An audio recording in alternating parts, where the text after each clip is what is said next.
So if you tuned into the technological disaster that was Ron DeSantis's announcement on Twitter that he was running for president, you heard at some point from this guy. All right, sorry about that. We've got so many people here that I think we are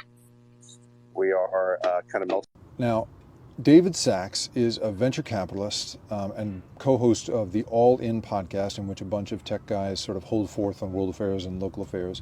But he's also trying to be more and more of a sort of kingmaker and king killer in some cases when it comes to conservative politics. Now, he would describe himself, and has, as purple, and that he's trying to bring together this kind of libertarian coalition of people who think that they can kind of run things better than the politicians can. It's a common theme you hear among technocrats, that people who run companies and funded companies can do a better job than elected officials can.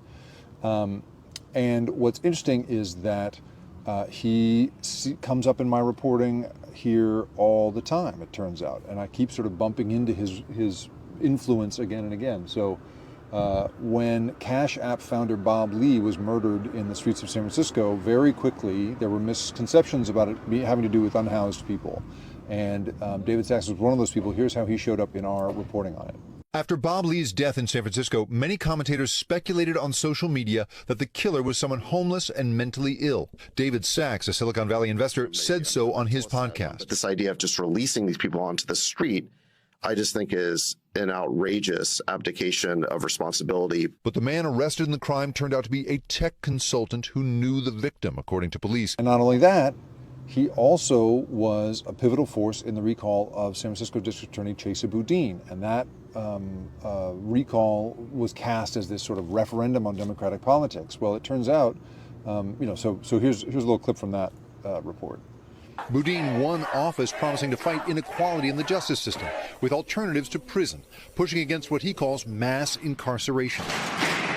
Tonight, defending his record. We've managed to deliver on a lot of the core promises, ending cash bail, freeing an innocent man after 32 years in prison, significant expansion of police accountability. What's interesting about Chesa Boudin's recall is we, of course, have crime in this city. We have tremendous crime in problems in the Bay Area. I'm sitting in Oakland right now, and my family's been a victim of crime. There was 100 robberies last week. Like, we've got serious crime problems, no question. But it is not, these recall elections and the conversations about them are not just shaped by a sort of local discontent about that. It's shaped by national forces. And one of those national forces is David Sachs. It turns out that David Sachs, according to the San Francisco Chronicle, was single-handedly responsible for 1/3 of the campaign contributions in favor, pushing for San Francisco District Attorney Chesa Boudin's recall. And now he's showing up as the MC of Ron DeSantis's presidential bid. So it's just a reminder that it is not always just what's going on that shapes political moments like this. It is people with money operating. And David Sachs is becoming this operator that I'm learning to watch for here and nationally in a new way.